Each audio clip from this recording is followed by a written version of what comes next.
ನಮಸ್ಕಾರ.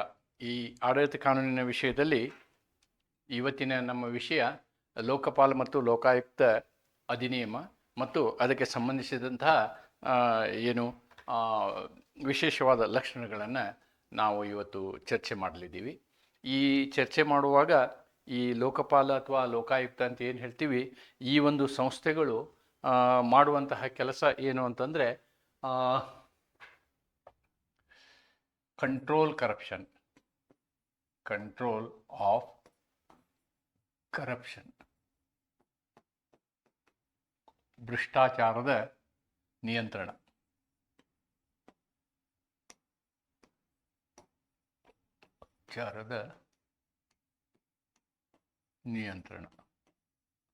ಒಂದನ್ನು ನೆನ್ಪಿಟ್ಕೋಬೇಕು ನಾವು. There is a act called prevention of corruption act. ಇದು ಮೊದಲಿನಿಂದನೂ ಇದೆ. ನಾವು ಪ್ರಜಾಪ್ರಭುತ್ವ ಅಂದರೆ ನಮ್ಮ ಸಂವಿಧಾನ ಬಂದಾಗಿನಿಂದನೂ ಇದೆ. ಈ ಒಂದು ಭ್ರಷ್ಟಾಚಾರ ನಿರ್ಮೂಲನೆಗೋಸ್ಕರ ಕಾನೂನು ಇದ್ದಾವೆ. ಅದಕ್ಕೆ ಸಂಬಂಧಪಟ್ಟಂತೆ ಅಧಿಕಾರಿಗಳು ಮತ್ತು ಈ CBI ಸಾಕಷ್ಟು ಅದಕ್ಕೆ ಸಂಬಂಧಪಟ್ಟಂತೆ ತನ್ನ ಕೆಲಸವನ್ನು ಮಾಡ್ತಿತ್ತು. ಆದರೆ ಆ ಒಂದು CBI ಮತ್ತು ಇತರ ತನಿಖಾ ಸಂಸ್ಥೆಗಳು ಏನಿದಾವಲ್ಲ, ಆ ಎಲ್ಲ ಸಂಸ್ಥೆಗಳು ಏನಾಗ್ತವೆ ಅಂದರೆ ಸರ್ಕಾರದ ಅಧೀನದಲ್ಲಿ ಕೆಲಸ ಮಾಡ್ತವೆ.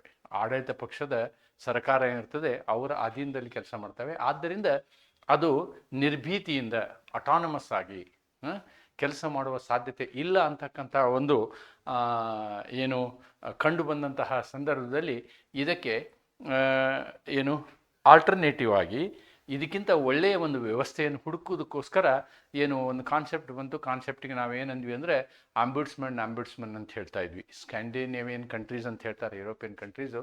They follow a concept called ombudsman. ಆ ಆಂಬ್ಯುಡ್ಸ್ಮನ್ಸ್ ವ್ಯವಸ್ಥೆಯಲ್ಲಿ ಹೇಗಿರುತ್ತೆ ಅಂದರೆ ಅವ್ರಿಗೆ ಎಂಥ ನಿರಂಕುಶವಾದ ಅಧಿಕಾರ ಇರುತ್ತೆ ಅಂದರೆ, ಒಂದು ಕಂಪ್ಲೇಂಟ್ ಅವ್ರಿಗೆ ಬಂದರೆ ನೇರವಾಗಿ ಅವರು ಯಾವ ಆಫೀಸಲ್ಲೂ ಎಲ್ಲಿ ಬೇಕಾದರೂ ಹೋಗಿ ಅದಕ್ಕೆ ಸಂಬಂಧಪಟ್ಟಂತಹ ದಾಖಲೆಗಳನ್ನು ಪರಿಶೀಲಿಸಿ ಅವರು ತಮ್ಮದೇ ಆದಂತಹ ವರದಿಯನ್ನು ಕೊಡ್ಬೋದು. ಆ ರೀತಿಯ ಒಂದು ಸ್ವಾಯತ್ತತೆ ಅವರಿಗೆ ಇರ್ತದೆ.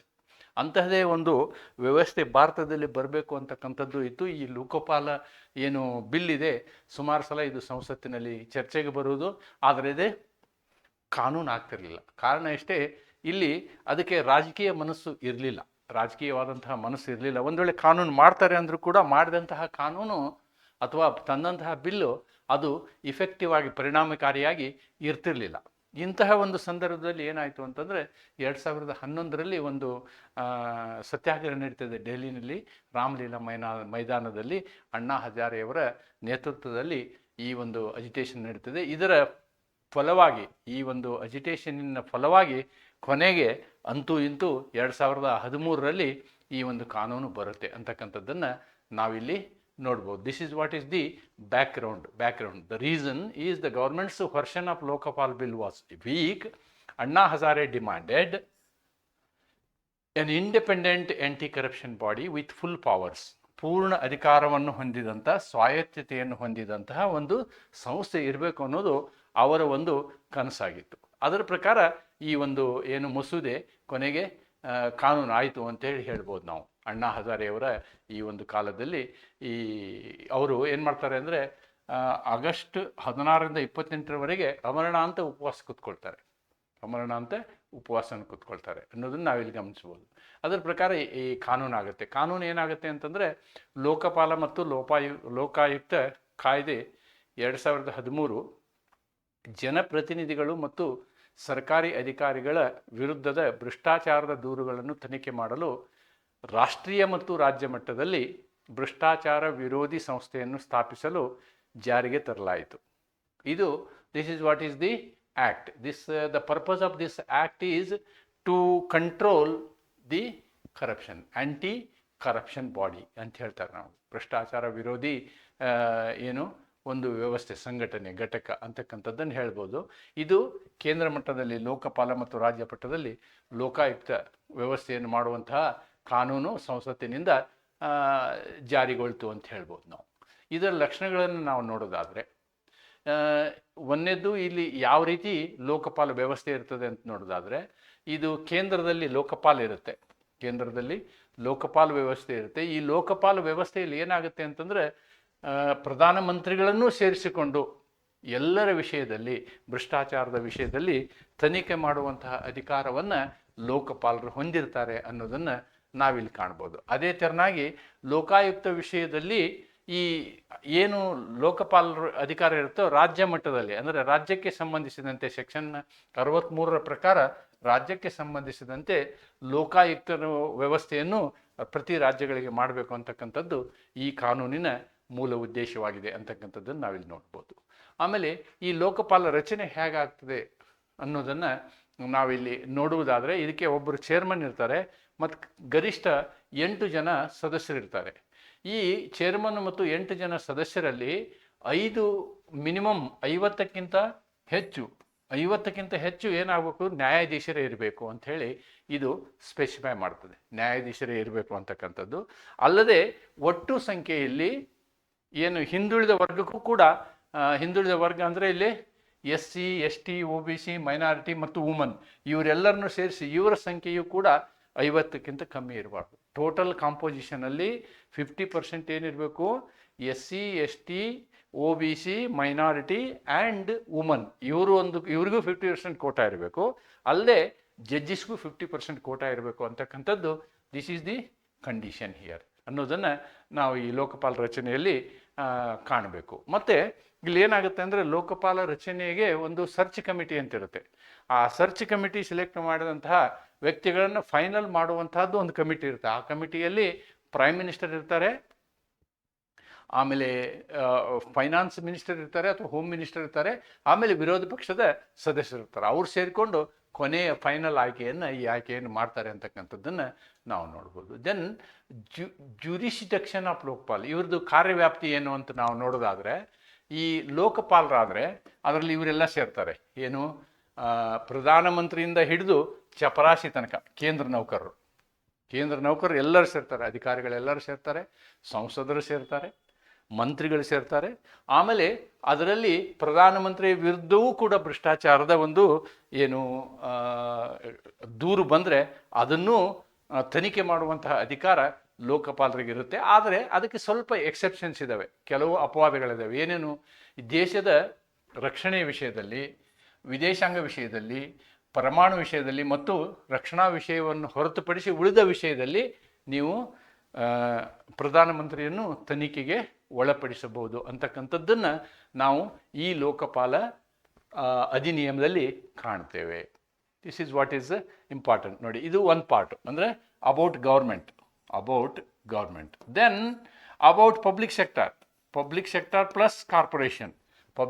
ಪ್ಲಸ್ ಕಾರ್ಪೊರೇಷನ್ಗೂ ಕೂಡ ಏನಾಗುತ್ತೆ ಅಂತಂದರೆ ಈ ಒಂದು ಕಾನೂನು ಅಪ್ಲೈ ಆಗುತ್ತೆ ಅನ್ನೋದನ್ನು ನಾವು ಇಲ್ಲಿ ನೋಡ್ಬೋದಾಗಿದೆ. Then enquiry and prosecution powers. ನೋಡಿ, ಇಲ್ಲಿ ತನಿಖೆ ಮಾಡುವಂತಹ ಅಧಿಕಾರ ಮತ್ತು ಅವ್ರನ್ನ ಏನು ಕಾನೂನಿನ ದಂಡನೀಯ ಕಾನೂನಿನ ವ್ಯಾಪ್ತಿಗೆ ತರುವಂತಹ ವಿಚಾರ, ಪ್ರಾಸಿಕ್ಯೂಷನ್ ಮಾಡುವಂತಹ ವಿಚಾರ, ಇವೆರಡೂ ಕೂಡ ಲೋಕಪಾಲರಿಗೆ ಇದೆ ಅನ್ನೋದನ್ನು ನಾವಿಲ್ಲಿ ನೋಡ್ಬೋದು.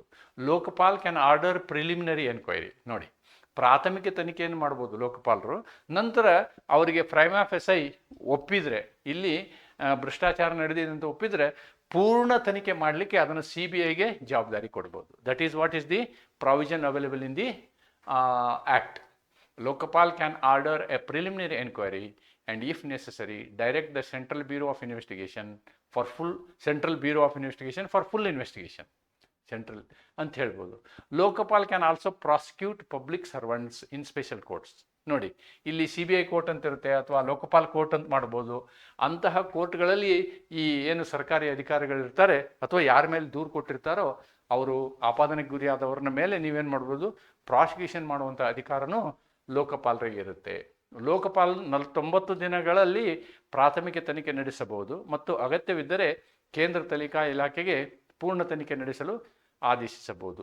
ಪ್ರತ್ಯೇಕ ನ್ಯಾಯಾಲಯದಲ್ಲಿ ಸಾರ್ವಜನಿಕ ಅಧಿಕಾರಿಗಳನ್ನು ದಂಡಿಸಲು ಲೋಕಪಾಲ್ ಅಧಿಕಾರವನ್ನು ಹೊಂದಿರುತ್ತಾರೆ ಅನ್ನೋದನ್ನು ನಾವಿಲ್ಲಿ ಕಾಣ್ಬೋದಾಗಿದೆ. ದೆನ್ ಇಲ್ಲಿ ಇನ್ನೊಂದು ವಿಶೇಷ ಏನಂತಂದರೆ, ಯಾರು ದೂರು ಕೊಡ್ತಾರೋ ಅವ್ರಿಗೆ ಅವ್ರ ಮೇಲೆ ಗಂಡಾಂತರ ಜಾಸ್ತಿ ಇರುತ್ತೆ, ಅವ್ರ ಮೇಲೆ ಡೇಂಜರಸ್ ಜಾಸ್ತಿ ಇರುತ್ತೆ, ಅವ್ರನ್ನೇ ಅಟ್ಯಾಕ್ ಮಾಡುವಂತಹ ಸಂದರ್ಭಗಳಿರ್ತವೆ. ಈ ರೀತಿಯ ದೂರದಾರನನ್ನು ಅವರಿಗೆ ನಾವು ಹಿಸಿಲ್ ಬ್ಲೋವರ್ಸ್ ಅಂತೀವಿ. ಈ ಅಂಬುಡ್ಸ್ಮನ್ ಕಾನ್ಸೆಪ್ಟಲ್ಲಿಯೂ ಏನಂದರೆ ವಿಸಿಲ್ ಬ್ಲೋವರ್ಸ್ ಏನಿರ್ತಾರೆ, ವಿಸಿಲ್ ಬ್ಲೋವರ್ಸನ್ನು ನಾವು ಯಾವತ್ತೂ ಅವ್ರನ್ನ ಪ್ರೊಜೆಕ್ಟ್ ಮಾಡೋದಿಲ್ಲ, ಅವ್ರನ್ನ ಎವಿಡೆನ್ಸ್ ಮಾಡೋದಿಲ್ಲ. ಆಮೇಲೆ ನೀವು ಕಂಪ್ಲೇಂಟ್ ಕೊಟ್ಟದ್ದನ್ನು ಗೌಪ್ಯವಾಗಿ ಇಡಲಾಗ್ತದೆ. ಇದು ಈ ಒಂದು ಕಾನ್ಸೆಪ್ಟಿನ ವಿಶೇಷತೆ. ಅಂದರೆ ಇಲ್ಲಿ the act provides whistle blowers who exposes corruption ensuring their safety and confidentiality. ನೋಡಿ, ಭ್ರಷ್ಟಾಚಾರವನ್ನು ಬಹಿರಂಗಪಡಿಸುವವರ ರಕ್ಷಣೆ ಮತ್ತು ಗೌಪ್ಯತೆಯನ್ನು ಕಾಪಾಡಲಾಗುತ್ತದೆ. ಮತ್ತು ಇಲ್ಲಿ ನೋಡಿ, ಈ ಕಾನೂನಿನ ಪ್ರಕಾರ ಎಲ್ಲ ಸರ್ಕಾರಿ ನೌಕರರು ತಮ್ಮ ಆಸ್ತಿಗಳನ್ನು ಅವ್ರು ಘೋಷಿಸಬೇಕಾಗ್ತದೆ. They have to declare. Public servants must declare their assets and liabilities to prevent accumulation of disproportionate wealth ಅಂತ ಹೇಳ್ತಾರೆ. ಡಿಸ್ಪ್ರಪೋರ್ಷನೇಟ್ ವೆಲ್ತ್, DPA ಅಂತಾರೆ ಅದಕ್ಕೆ, ಡಿಸ್ಪ್ರಪೋರ್ಷನೇಟ್ ಅಸೆಟ್ ಅಂತ. ಈಗ ಆ್ಯಂಟಿ ಕರಪ್ಷನ್ ಲಾನಲ್ಲಿ ಒಂದು ಸೆಕ್ಷನ್ ಇದೆ. ಆ ಸೆಕ್ಷನ್ ಪ್ರಕಾರ ಅವನ ಆದಾಯ ಮತ್ತು ಅವನಿರ್ತಕ್ಕಂಥ ಆಸ್ತಿಯನ್ನು ಕಂಪೇರ್ ಮಾಡ್ತಾರೆ. ಆಸ್ತಿ ಜಾಸ್ತಿ ಇತ್ತು ಅಂದರೆ ಅವನ ಮೇಲೆ ಕೇಸ್ ಹಾಕ್ತಾರೆ. ಕೇಸ್ ಹಾಕಿ ಏನು ಹೇಳ್ತಾರೆ, ನಿನ್ನ ಆಸ್ತಿ ಜಾಸ್ತಿ ಇದೆಯಲ್ಲ, ಅದಕ್ಕೆ ಲೆಕ್ಕ ಕೊಡು ಅಂತಾರೆ. This is how the corruption loss will work. ಅದಕ್ಕೆ ಅವರೆಲ್ಲ ಡಿಕ್ಲೇರ್ ಮಾಡಬೇಕು. ಅಷ್ಟೇ ಅಲ್ಲ, ಈವನ್ನು ಇಲೆಕ್ಷನ್ ನಿಲ್ಲುವಾಗ ಪ್ರತಿ ಇಲೆಕ್ಷನ್ನಲ್ಲಿಯೂ ಎಲ್ಲ ಸದಸ್ಯರು, ಅದು ಲೋಕಸಭೆ ಸದಸ್ಯರಲ್ಲಿ, ರಾಜ್ಯಸಭೆ ಸದಸ್ಯರಲ್ಲಿ, ಅವರು ಕೂಡ ತಮ್ಮ ಆಸ್ತಿಯನ್ನು ಘೋಷಿಸಬೇಕಾಗ್ತದೆ ಅನ್ನೋದನ್ನು ನಾವಿಲ್ಲಿ ನೋಡ್ಬೋದು. This is what is about asset declaration, ಆಸ್ತಿ ಪಾಸ್ತಿ ಘೋಷಣೆ ಅಂತ ಹೇಳ್ತಾರೆ, ಆಸ್ತಿ ಘೋಷಣೆ ಅಂತಕ್ಕಂಥದ್ದು. Then Lokpal's investigation process. ಯಾವ ರೀತಿ ಲೋಕಪಾಲ್ ಅವ್ರ ಇನ್ವೆಸ್ಟಿಗೇಷನ್ ನಡೆಯುತ್ತೆ ಅನ್ನೋದನ್ನು ನಾವೇನಾದರೂ ನೋಡೋದಾದರೆ, ಮಸ್ಟ್ ನೋಡಿ, ಒಂದು ದೂರು ಬಂದ ತಕ್ಷಣ 90 ದಿನದೊಳಗೆ ಅವರು ತಮ್ಮ ತನಿಖೆಯನ್ನು ಮುಗಿಸ್ಬೇಕು. ಪ್ರಾಥಮಿಕ ತನಿಖೆಯನ್ನು 90 ದಿನದೊಳಗೆ ಮುಗಿಸ್ಬೇಕು. ತಮಗೆ ಮೇಲ್ನೋಟಕ್ಕೆ ಭ್ರಷ್ಟಾಚಾರ ನಡೆದಿದೆ ಎಂದು ಕಂಡು ಬಂದಲ್ಲೇ ಅವರು ಆ ಕೇಸನ್ನು, ಆ ಪ್ರಕರಣವನ್ನು ಏನು ಮಾಡಬೇಕು, CBI ಕೊಡಿಸ್ಬೇಕು. The CBI must finish investigation within 6 months. ನೋಡಿ, ಒಮ್ಮೆ CBI ಕೊಟ್ಟ ಮೇಲೆ CBI ತನ್ನ ತನಿಖೆಯನ್ನು 6 ತಿಂಗಳೊಳಗೆ ಮುಗಿಸ್ಬೇಕು. Extendable by another 6 months with reasons. ನೋಡಿ, ಇನ್ನೂ ಅದಕ್ಕೆ 6 ತಿಂಗಳಕ್ಕಿಂತ ಹೆಚ್ಚು ಸಮಯ ಬೇಕು ಅಂತಂದರೆ ಅದೇನು ಮಾಡಬೇಕು, it has to give reasons, ಕಾರಣಗಳನ್ನು ಹೇಳಿ 6 ತಿಂಗಳು ಮತ್ತೆ ಎಕ್ಸ್ಟೆನ್ಷನ್ನು ತಗೊಳ್ಬೋದು. Trials and special courts should be completed within 1 year. ಏನೇ ಆಗಲಿ ಅದಕ್ಕೆ ಸಂಬಂಧಪಟ್ಟಂತಹ ಕೋರ್ಟ್ನಲ್ಲಿರ್ತಕ್ಕಂಥ ಟ್ರಯಲ್ಗಳೇನಿದಾವಲ್ಲ, ಅವು ಆ ಟ್ರಯಲ್ಗಳು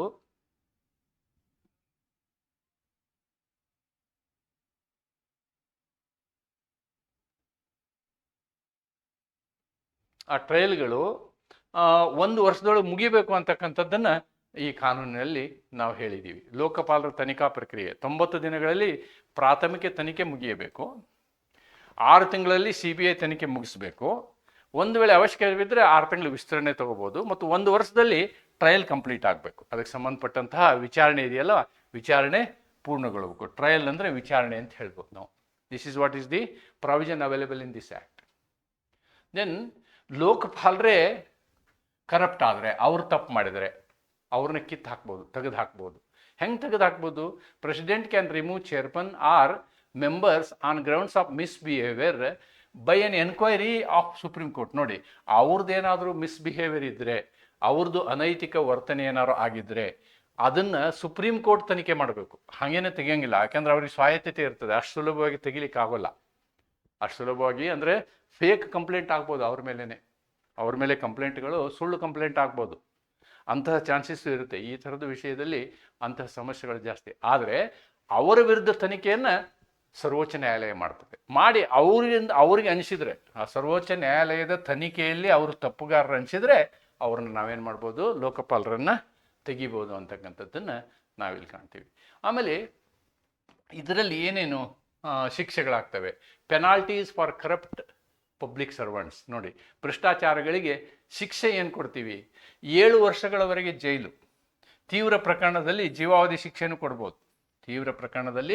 ಜೀವಾವಧಿ ಶಿಕ್ಷೆಯನ್ನು ಕೊಡ್ಬೋದು ಅಂತಕ್ಕಂಥದ್ದನ್ನು ನಾವು ಇಲ್ಲಿ ನೋಡ್ತೀವಿ. This is what the power Lokpal has got ಅನ್ನೋದನ್ನು ನಾವು ಅರ್ಥ ಮಾಡ್ಕೊಳ್ಬೇಕು. That is what is the provision available in this Lokpal and Lokayukta act.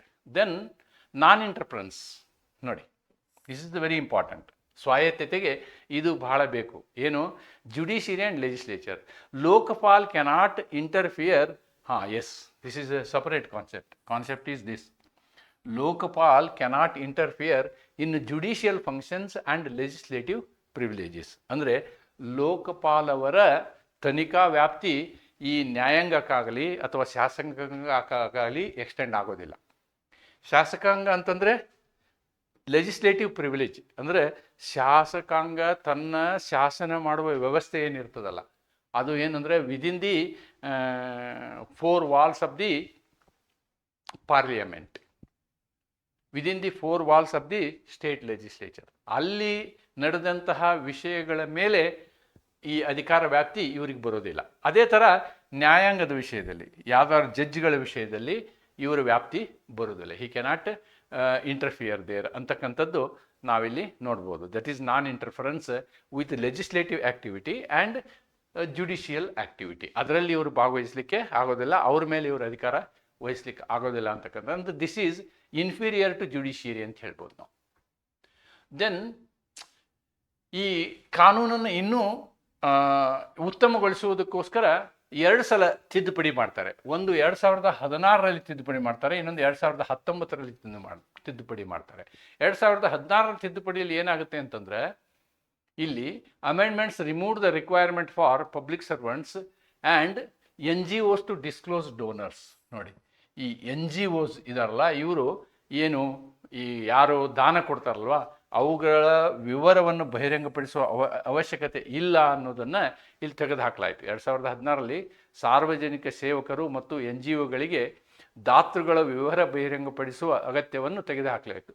Donation ಕೊಟ್ಟವ್ರು ಯಾರು ಅಂತ ಹೇಳೋ ಅವಶ್ಯಕತೆ ಇಲ್ಲ ಅನ್ನೋದನ್ನು ಏನು ಮಾಡಿದರು, ಇದರಲ್ಲಿ ರಿಮೂವ್ ಮಾಡಿದ್ರು. 2019ರಲ್ಲಿ ಏನು ಮಾಡಿದರು, ಈ ಲೋಕಪಾಲರ ಸ್ವಾಯತ್ತತೆಯನ್ನು ಇನ್ನೂ ಹೆಚ್ಚಿಸುವ ಬಗ್ಗೆ ತಿದ್ದುಪಡಿಯನ್ನು ಮಾಡಲಾಗುತ್ತೆ ಅಂತಕ್ಕಂಥದ್ದನ್ನು ನಾವಿಲ್ಲಿ ಕಾಣ್ಬೋದು.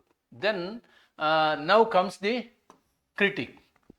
ಇದರದ್ದು ವಿಮರ್ಶೆಯ ಬಗ್ಗೆ ಈಗ ನಾವು ಇಲ್ಲಿ ಅಕಸ್ಮಾತ್ ನೋಡುವುದಾದರೆ ಏನು ನೋಡ್ಬೋದು ಅಂತ ಹೇಳಿ ಅಂದರೆ, ನೋಡಿ, ದಿ ಕಂಪ್ಲೇಂಟ್ ಹ್ಯಾಂಡ್ಲಿಂಗ್ ನಾವು ಇದನ್ನು ನೋಡಿದರೆ, as of March 2023 reports indicated that the Lokpal had not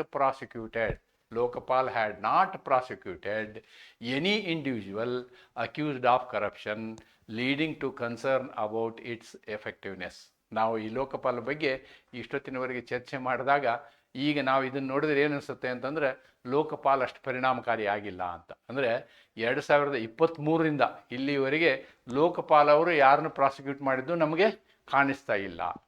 Public engagement. Despite the initial momentum, the Lokapal has faced challenges in gaining public trust and visibility, resulting in lower than expected number of cases. ನೋಡಿ, ಅವರಿಗೆ ಲೋಕಪಾಲರಿಗೆ ಅವ್ರು expect ಮಾಡಿದಂಥ ಕೇಸ್ಗಳು ಬಂದಿಲ್ಲ, ಅಥವಾ ಅವ್ರದ್ದು public visibility ಆಗ್ತಾ ಇಲ್ಲ, ಅವ್ರ ಪಬ್ಲಿಕ್ ಟ್ರಸ್ಟ್ ಅವರು ಬೆಳೆಸ್ಕೊಳ್ತಾ ಇಲ್ಲ ಅಂತಕ್ಕಂಥದ್ದನ್ನು ನಾವಿಲ್ಲಿ ನೋಡ್ಬೋದು. Then initiatives for improvement. ಇವಾಗ ಅದಕ್ಕೆ ಲೋಕಪಾಲ್ ಏನು ಮಾಡಿದ್ದಾರೆ ಅಂದರೆ, ನೀವು ಡಿಜಿಟಲ್ ಕಂಪ್ಲೇಂಟು ಕೊಡ್ಬೋದು. To enhance accessibility and streamline the complaint process, Lokpal launched Lokpal Online, a digital platform for managing complaints. ಅಂತ ಹೇಳ್ಬೋದು. In summary, while the establishment of Lokpal marked a significant step in India's anti-corruption efforts, its journey has been marred by challenges in operational effectiveness and public engagement, and continuous efforts are essential to strengthen its role as a robust anti-corruption institution. ಆ ಥರ ಆಗಲಿಲ್ಲ ಅದು ಇನ್ನು. It has not become so effective ಅಂತ ಹೇಳ್ಬೋದು. ಇದರ ಸವಾಲುಗಳು, ಇದರ ಮುಂದಿರುವಂತಹ ಸವಾಲುಗಳು, ದೂರುಗಳ ನಿರ್ವಹಣೆ. ನೋಡಿ, ಯಾವುದು ಭ್ರಷ್ಟಾಚಾರದ ಒಂದು ಆರೋಪ ಶಿಕ್ಷೆ ಆಗಿಲ್ಲ ಯಾವುದರಿಂದ, ಲೋಕಪಾಲರಿಂದ. ಆಮೇಲೆ ಸಾರ್ವಜನಿಕ ಪಾಲ್ಗೊಳ್ಳುವಿಕೆ. ಲೋಕಪಾಲ್ ಸಾರ್ವಜನಿಕ ವಿಶ್ವಾಸ ಗಳಿಸಲು ಮತ್ತು ಹೆಚ್ಚು ದೂರುಗಳನ್ನು ಸ್ವೀಕರಿಸಲು ಸಾಧ್ಯವಾಗಿಲ್ಲ. ಮುನ್ನಡೆಗೆ ಕ್ರಮಗಳು ಅಂದರೆ ಡಿಜಿಟಲ್ ವೇದಿಕೆ, ಅಂದರೆ ಆನ್ಲೈನ್ ಕಂಪ್ಲೇಂಟ್ ಕೊಡುವ ವ್ಯವಸ್ಥೆಯನ್ನು ಮಾಡಿದ್ದಾರೆ. ಸಾರಾಂಶವನ್ನು ಹೇಳೋದಾದರೆ, ಲೋಕಪಾಲ್ ಭ್ರಷ್ಟಾಚಾರದ ವಿರುದ್ಧ ಮಹತ್ವದ ಹಂತವಾಗಿದೆ, ಆದರೆ ಅದರ ಯಶಸ್ಸು ಪರಿಣಾಮಕಾರಿ ಕಾರ್ಯಗತಗೊಳ್ಳನೆ ಮತ್ತು ಸಾರ್ವಜನಿಕ ಜಾಗೃತಿಯ ಮೇಲೆ ಅವಲಂಬಿತವಾಗಿದೆ. ಲೋಕಪಾಲ್ ಭ್ರಷ್ಟಾಚಾರದ ವಿರುದ್ಧ ಮಹತ್ವದ ಹಂತವಾಗಿದೆ, ಆದರೆ ಅದರ ಯಶಸ್ಸು ಪರಿಣಾಮಕಾರಿಯಾಗಿ ಕಾರ್ಯಗತಗೊಳ್ಳದೆ ಸಾರ್ವಜನಿಕ ಜಾಗೃತಿಯ ಮೇಲೆ ಅವಲಂಬಿತವಾಗಿದೆ. ಸೊ ಇದರ ಒಂದು ಕಾರ್ಯ ಇದೆಯಲ್ಲ, ಇನ್ನೂ ಪರಿಣಾಮಕಾರಿಯಾಗಿ ಬರುವ ಅವಶ್ಯಕತೆ ಇದೆ ಅನ್ನೋದನ್ನು ನಾವಿಲ್ಲಿ ನೋಡಬಹುದಾಗಿದೆ. ನನಗೆ ಒಂದು ಅನಿಸ್ತು ಏನು ಅಂತಂದರೆ, ಈ ಲೋಕಪಾಲ್ ಒಂದು ಕಡೆ ಇದೆ, ಆಮೇಲೆ ನಾವು ಇದರ ಹಿಂದಿನ ಪಾಠದಲ್ಲಿ ನಾವು CVCನೂ ಅಭ್ಯಾಸ ಮಾಡಿದ್ದೀವಿ, ಸೆಂಟ್ರಲ್ ವಿಜಿಲೆನ್ಸ್ ಕಮಿಷನ್. ಅವರು ಕೂಡ ಈ ಭ್ರಷ್ಟಾಚಾರದ ಬಗ್ಗೆನೇ ಅವ್ರದ್ದು ಕಾರ್ಯವ್ಯಾಪ್ತಿ ಇದೆ. ಹಾಗಿದ್ರೆ ಇವೆರಡೂ ಒಂದಕ್ಕೊಂದು ಓವರ್ಲ್ಯಾಪ್ ಆಗೋದಿಲ್ವಾ ಅನ್ನುವಂತಹ ಒಂದು ವಿಚಾರವನ್ನು ನಾನು ತೆಗೆದುಕೊಂಡು ಅವ್ರಿಗೂ ಮತ್ತು ಇವರಿಗೆ ಯಾವ ರೀತಿಯ ಸಂಬಂಧ ಇದೆ ಅಂತಕ್ಕಂಥದ್ದನ್ನು ನಾ ಇಲ್ಲಿ ನಿಮ್ಗೆ ಹೇಳಲಿಕ್ಕೆ ಪ್ರಯತ್ನ ಮಾಡ್ತಾ ಇದ್ದೀನಿ. ನೋಡಿ, the central vigilance commission and the Lokpal and Lokayukta act are both anti corruption institutions. ನೋಡಿ, ಎರಡೂ ಕೂಡ ಎರಡೂ ಸಂಸ್ಥೆಗಳ ಕೆಲಸವು ಒಂದೇ, ಭ್ರಷ್ಟಾಚಾರವನ್ನು ಕಂಟ್ರೋಲ್ ನಿಯಂತ್ರಿಸುವಂಥದ್ದು. But they have distinct roles and some interconnections. ನೋಡಿ, ಆದರೂ ಕೂಡ ಅವ್ರಿಗೆ ಬೇರೆ ಒಂದು ಏನು ಜವಾಬ್ದಾರಿಗಳಿದ್ದಾವೆ ಮತ್ತು ಇಂಟರ್ ಕನೆಕ್ಷನ್ನು ಇದೆ ಅನ್ನೋದನ್ನು ನಾವು ನೋಡ್ಬೋದು. ನೋಡಿ, CVC role in Lokpal. The Lokpal act establishes the Lokpal which is an independent body to investigate corruption cases against public servants including prime minister etcetera. Okay, ನೋಡಿ, ಸೆಕ್ಷನ್ 14 ಏನು ಹೇಳುತ್ತೆ ಇದರಲ್ಲಿ ಅಂತ, ಯಾವುದು ಲೋಕಪಾಲ್ ಸೆಕ್ಷನ್ 14 ಏನು ಹೇಳುತ್ತೆ ಅನ್ನೋದು important. States that CVC continues to have the jurisdiction. ನೋಡಿ, ಇಲ್ಲಿ CVCಗೆ ಇರ್ತಕ್ಕಂಥ ವ್ಯಾಪ್ತಿ ಏನಿದೆಯಲ್ಲ, group A officers, group B officers, ಉಳಿದವ್ರು ಏನಿದ್ದಾರೆ ಅದು ಕಂಟಿನ್ಯೂ ಆಗಿದೆ, ಅದನ್ನೇನು ಇವರು ಎತ್ಕೊಂಡಿಲ್ಲ. But the Lokpal covers cases refer to it. But the Lokpal can oversee. ನೋಡಿ, ಇಲ್ಲಿ ಲೋಕಪಾಲು ಕೂಡ ತಾನು ಕರಪ್ಷನ್ ಇವನ್ ಮಾಡ್ಬೋದು, ಆಮೇಲೆ ಇವ್ರು ಮಾಡುವಂತಹ ಕರಪ್ಷನ್ಗಳನ್ನ ಅದು ಓವರ್ಸಿ ಮಾಡ್ಬೋದು ಅಂತ. The CVC assists the Lokpal. ನೋಡಿ, ಇಲ್ಲಿ CVC ಏನಾಗುತ್ತೆ ಅಂದರೆ it works as a supporting agent to Lokpal. ಅಂದರೆ ಲೋಕಪಾಲರ ಅಡಿಯಲ್ಲಿ ಅದು ಕೆಲಸ ಮಾಡ್ತದೆ. ಯಾವುದಕ್ಕೆ? In conducting preliminary enquiries. ನೋಡಿ, ಈಗ ಏನು ಪ್ರಾಥಮಿಕ ಹಂತದ ತನಿಖೆಗಳನ್ನು ಮಾಡುವಂತಹ ಸಂದರ್ಭದಲ್ಲಿ CVC ಸಹಾಯವನ್ನು ಲೋಕಪಾಲ್ ಪಡ್ಕೊಳ್ತಾರೆ. ಲೋಕಪಾಲ್ CVCಗೆ ಹೇಳ್ತಾರೆ, ನೀವು ಪ್ರಾಥಮಿಕ ತನಿಖೆಯನ್ನು ಮಾಡಿ into complaints related to corruption especially on group A and B officers. ಇವರಿಗೆ ಸಂಬಂಧಪಟ್ಟಂತಹ ಭ್ರಷ್ಟಾಚಾರದ ದೂರುಗಳು ಬಂದಾಗ ಲೋಕಪಾಲು CVC ಅವರಿಗೆ ಹೇಳ್ತಾರೆ, ಸೆಂಟ್ರಲ್ ವಿಜಿಲೆನ್ಸ್ ಕಮಿಷನ್ಗೆ ಹೇಳ್ತಾರೆ, ನೋಡಿ ಈ ಥರದ ಕಂಪ್ಲೇಂಟ್ ಬಂದಿದೆ, ಇದನ್ನು ತನಿಖೆ ಮಾಡಿ ನಮಗೆ ವರದಿ ಕೊಡಿ ಅಂತ. ಅಂದರೆ in other words CVC works as per the directions of Lokpal ಅನ್ನೋದನ್ನು ನಾವಿಲ್ಲಿ ನೋಡ್ಬೋದು. ಅದರದ್ದೇ ಕನ್ನಡ ಅನುವಾದವನ್ನು ನಾನಿಲ್ಲಿ ಹಾಕಿದ್ದೀನಿ. ಇಲ್ಲಿ CVC ಅಂತಂದರೆ ಸೆಂಟ್ರಲ್ ವಿಜಿಲೆನ್ಸ್ ಕಮಿಷನ್, ಅಂದರೆ ಕೇಂದ್ರ ತನಿಖಾ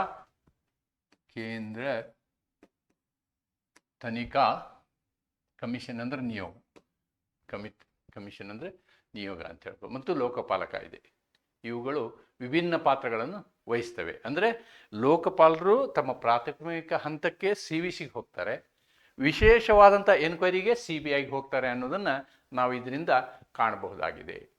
ಓಕೆ, ಸೊ ದಟ್ಸ್ ಆಲ್. ಇದರಲ್ಲಿ ಸೆಕ್ಷನ್ 14 ನೀವು ಗಮನಿಸಬೇಕು. ಸೆಕ್ಷನ್ 14 ಪ್ರಕಾರ ಏನು ಮಾಡ್ತಾರೆ ಅವರು, CVCಗೆ ಇರುವಂತಹ ಅಧಿಕಾರಗಳನ್ನ ಯಾವುದು ತಾವು ತಗೊಳ್ಳಲ್ಲ, ಬಟ್ ತಮಗೆ ಬಂದಂತಹ ಕಂಪ್ಲೇಂಟ್ಗಳನ್ನು ಏನು ಮಾಡ್ತಾರೆ, ದೂರುಗಳನ್ನು CVCಗೆ ಕೊಡ್ತಾರೆ ಅವರು. ನೀವು ನೋಡಿ ಇದ್ರ ಬಗ್ಗೆ ಪ್ರಾಥಮಿಕ ತನಿಖೆ ಮಾಡಿ ನನಗೆ ವರದಿ ಕೊಡಿ ಅಂತ ಹೇಳ್ತಾರೆ. ಆಮೇಲೆ ಪ್ರಾಥಮಿಕ ತನಿಖೆಯಲ್ಲಿ ಭ್ರಷ್ಟಾಚಾರ ನಡೆದಿರುವುದು ಕಂಡು ಬಂದಂತಹ ಸಂದರ್ಭದಲ್ಲಿ ಪೂರ್ಣ ಪ್ರಮಾಣದ ತನಿಖೆಗೆ ಅದನ್ನು CVCಯಿಂದ ಏನು ಮಾಡ್ಬೋದು, CBIಗೆ ಕಳಿಸ್ಬೋದು ಅಂತಕ್ಕಂಥದ್ದು. CVC ಲೋಕಪಾಲಕ್ಕೆ ಸಹಾಯ ಮಾಡಿ ಕೆಲಸ ಮಾಡ್ತದೆ ಅನ್ನೋದನ್ನು ನಾವಿಲ್ಲಿ ಕಾಣ್ಬೋದು. ಸೊ ಇದನ್ನೇ ನಾನೇನು ಮಾಡಿದ್ದೀನಿ ಅಂತಂದರೆ, ಇಲ್ಲಿ ನಿಮಗೆ ಒಂದು ಟ್ಯಾಬ್ಯುಲರ್ ಫಾರ್ಮಲ್ಲಿ ಹೇಳಿದ್ದೀನಿ ಯಾವ ಇದರಲ್ಲಿ ಕೆಲಸ ಮಾಡ್ತದೆ.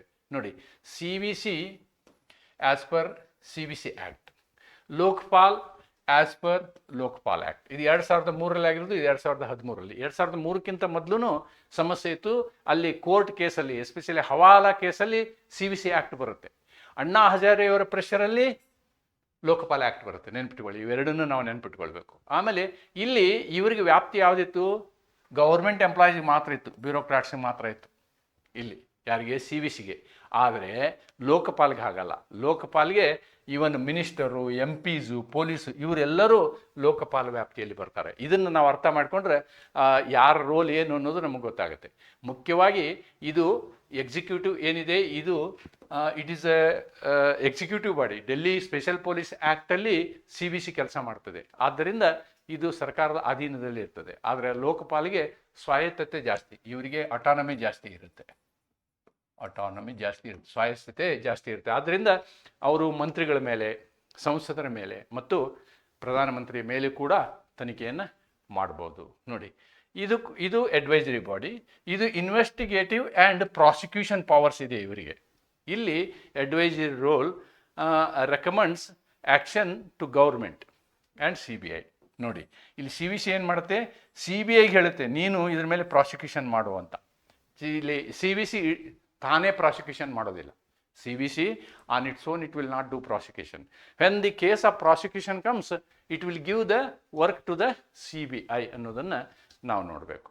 ನೋಡಿ, mode of appointment, this is appointed by the president. So executive appoint ಮಾಡ್ತಾರೆ, ಇದನ್ನ ಕಾರ್ಯಾಂಗ ಅಪಾಯಿಂಟ್ ಮಾಡ್ತದೆ. ಪ್ರೆಸಿಡೆಂಟ್ ಅಂದರೆ ಕಾರ್ಯಾಂಗ.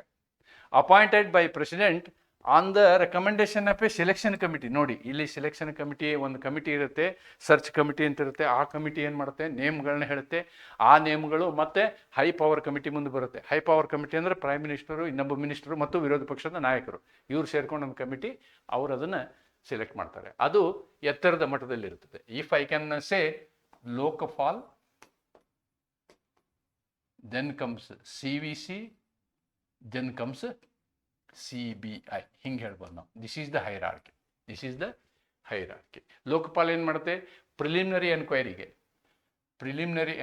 ಇಲ್ಲಿ ಕಳಿಸುತ್ತೆ. ಡಿಟೇಲ್ ಎನ್ಕ್ವೈರಿಗೆ ಸಾರಿ ಐ ಅಂತ ಬರೀಬೇಕಿದ್ದು, ಡಿಟೇಲ್ ಎನ್ಕ್ವೈರಿಗೆ CBI ಕಳಿಸುತ್ತೆ ಅನ್ನೋದನ್ನು ನಾವಿಲ್ಲಿ ನೋಡ್ಬೋದು. ಇದೇ ಟೇಬಲನ್ನು ನಾನಿಲ್ಲಿ ಕನ್ನಡದಲ್ಲಿ ಹಾಕಿದ್ದೀನಿ.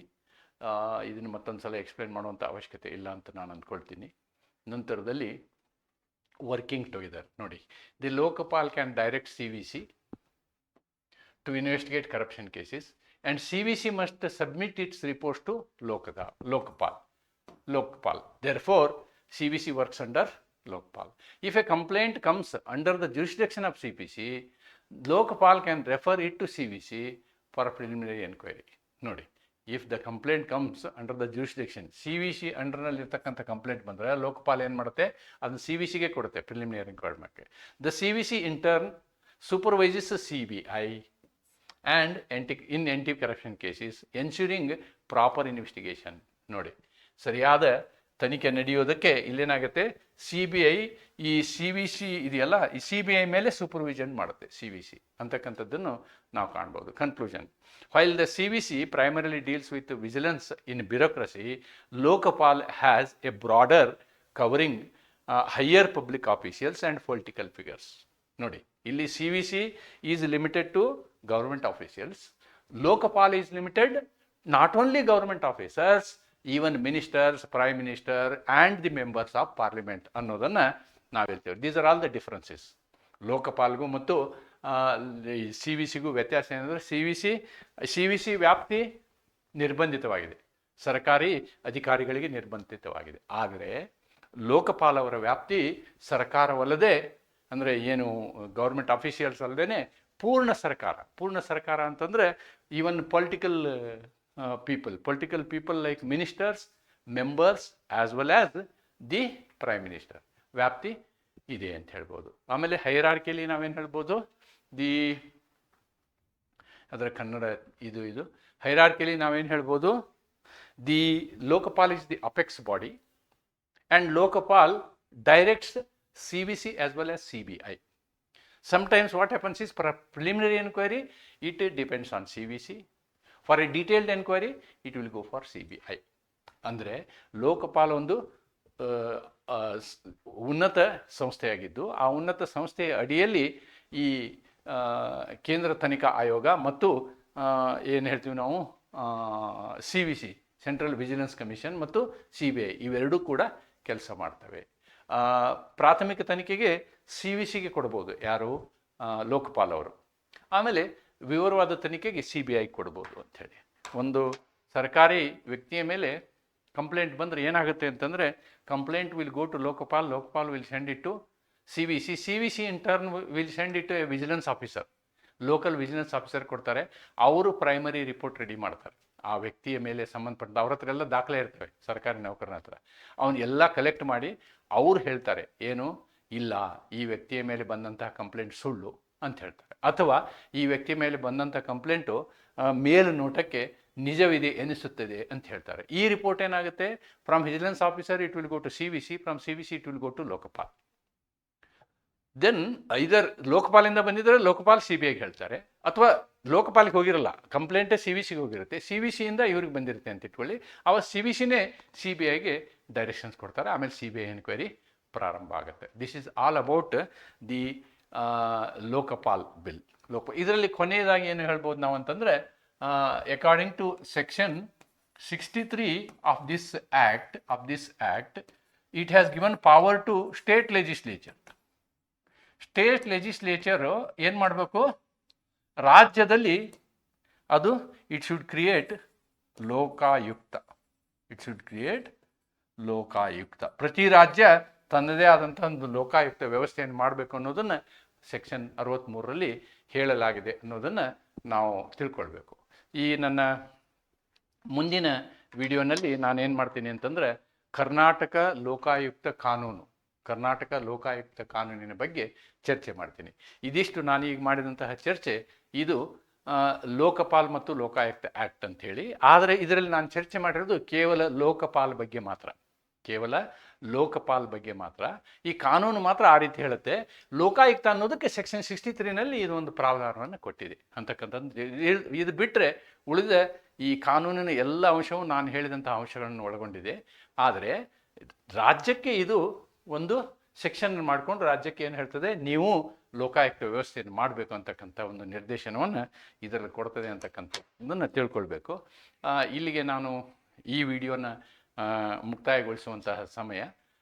ಇನ್ನು ಮುಂದಿನ ವಿಡಿಯೋನಲ್ಲಿ ನಾನು ಕರ್ನಾಟಕ ಲೋಕಾಯುಕ್ತ ಆ್ಯಕ್ಟ್ ಬಗ್ಗೆ ಒಂದು ಚರ್ಚೆಯನ್ನು ಮಾಡ್ತೀನಿ ಅಂತ ಹೇಳ್ತಾ, ಈ ಒಂದು ವಿಡಿಯೋ ನಿಮ್ಮ ಯೂನಿಟ್ 5ಗೆ ಸಂಬಂಧಪಟ್ಟಂತಹ ಪ್ರಶ್ನೆಗೆ ಉತ್ತರ ಬರೆಯುವಲ್ಲಿ ಅನುಕೂಲವಾಗ್ತದೆ ಅಂತ ಹೇಳ್ತಾ, ಇಲ್ಲಿ ಈ ಒಂದು ಲೋಕಪಾಲ್ ಅಂತಕ್ಕಂಥ ವಿಷಯ ಇದೆಯಲ್ಲ, ಇದು ನಿಮಗೆ ಶಾರ್ಟ್ ನೋಟ್ಗಾಗಿ ಬರ್ಬೋದು, ಅಥವಾ ಲೋಕಪಾಲ್ ಆ್ಯಂಡ್ ಲೋಕಾಯುಕ್ತ ಆ್ಯಕ್ಟ್ 2013ನ ಸೇಲಿಯಂಟ್ ಫೀಚರ್ಸ್ ಬರೀರಿ ಅಂಥೇಳಿ ಲಾಂಗ್ ಆನ್ಸರು ನಿಮಗೆ ಬರ್ಬೋದು ಅಂತಕ್ಕಂಥದ್ದನ್ನು ಹೇಳ್ತಾ ಈ ವಿಡಿಯೋನ ನಾನು ಇಲ್ಲಿಗೆ ಮುಕ್ತಾಯಗೊಳಿಸ್ತೀನಿ. ನಮಸ್ಕಾರ.